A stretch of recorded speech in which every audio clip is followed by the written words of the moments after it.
welcome everyone to our morning panel. This isn't your grandparents' computer, improving the health of the older adults through innovative technology. I am Frances Patmon, and along with me this morning are Perry Gee, Michelle Lichman, and Christopher Snyder. So as we discuss this concept of innovative technology and older adults, it'll be through the lens of three different perspectives, but equally important. From design, from someone who is currently practicing and providing care to the older adults. And I think the most important part and the most important perspective is through the patient lens.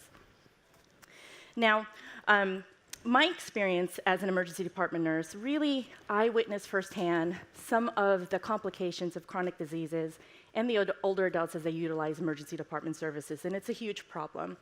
The majority of patients, the majority of patients that utilize the ED are older adults, and they are more at risk for being admitted and utilizing the ED more than any other age group.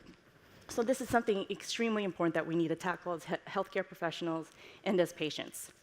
So I'd like to first say this is my first Stanford Medicine X conference, and I have to keep reminding myself when people are looking down at their computer and on their phone that it's actually a good thing. You know, I'm not taking offense to it. I think it's actually pretty interesting, and it's a huge paradigm shift for me.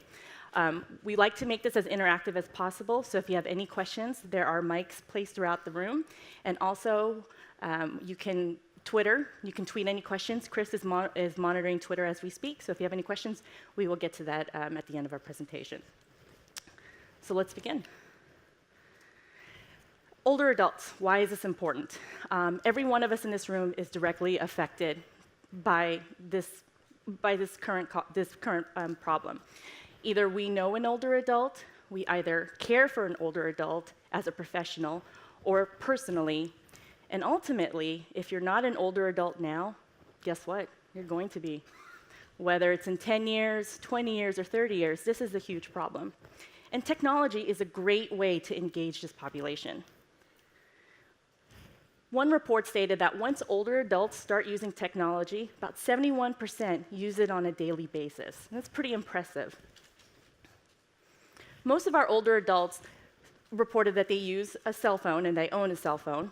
About 86% reported that they go online and that they have a high-speed connection at home. So our older adults are interested in becoming connected through the internet and through technology. How many of you heard the term silver tsunami before? Good. Now, how many of you think it's the newest J.J. Abrams movie?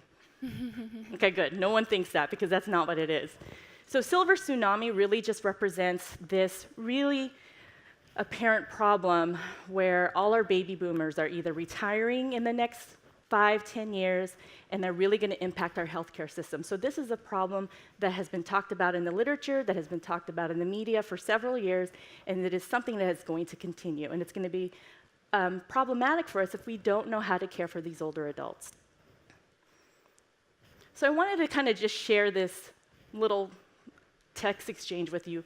How many of you have seen this where autocorrect has overtaken your text and you've received kind of an off message? So mom says, your great aunt just passed away, LOL. Well, we all know what that means, right? But apparently mom doesn't, because she thinks that it means lots of love.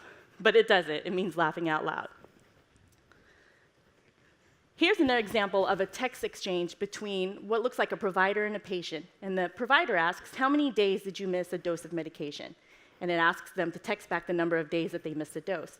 Unfortunately, this patient said 0. Provider replies back, you the man. Medication adherence keeps your viral load down. So this is a really great and effective way in keeping in touch with your patients to make sure that they are on track with their treatment plan. So here's another example. Hi, Mr. Smith. This is Frances from St. Francis Hospital. Just texting to see how you're doing. Did you make an appointment with your new cardiologist to follow up with your new diagnosis of AFib? Here's the response. Hi, Frances. This is Mr. Smith. I have been having several chest games since I left. No more to call. All right, great. Thanks, Mr. Smith. Sounds a little weird, but nothing too threatening in this text, right? So let's look at another text, but we just changed a couple of words. Same intro text. Hi, Mr. Smith. Just checking in to see how you're doing. But instead of the several chest games, it's now been replaced with, I have been having severe chest pain since I left. and I have no number to call. Now, the response of the provider is extremely different and much more pertinent to the information that the patient just texted, which is, hi, go to the nearest emergency department. If you feel too dizzy to drive yourself, call 911. So you can see the interaction that is absolutely going on right now with providers and with patients, and how important it is as providers, as research designers, and even as patients, that we understand this technology and how it can impact our patients both negatively and positively, and understand how to change that. One concept that I wanted to discuss was this notion of interactive patient engagement technology. And both Perry and I have worked on this initially, and it's this concept of including the patient and their families in the discussion of their stay while admitted to the hospital. So the notion interactive patient engagement, as we've called it, IPET, if you think about staying in a hotel, you have that main hotel system that allows you to watch movies, that allows you to order, different menu options.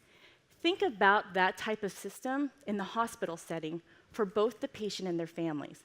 But instead of choosing, what bottle of wine they want for that night, it will allow the patients to talk about their treatment plan, why they're in the hospital, why an MRI versus an ultrasound is warranted, what AFib actually is and how that may change their life as well as their family's life, what new medications they may be on, and how that may affect them.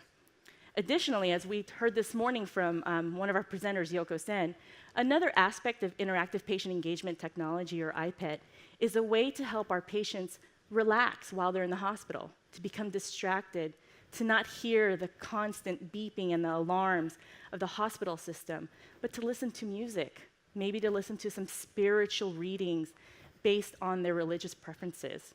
This is a way for us as providers, as patients, and as researchers to really start that conversation. And as the term has been really said throughout this conference, this co-creation of a patient experience that will truly benefit everyone involved and hopefully improve the lives of our patients.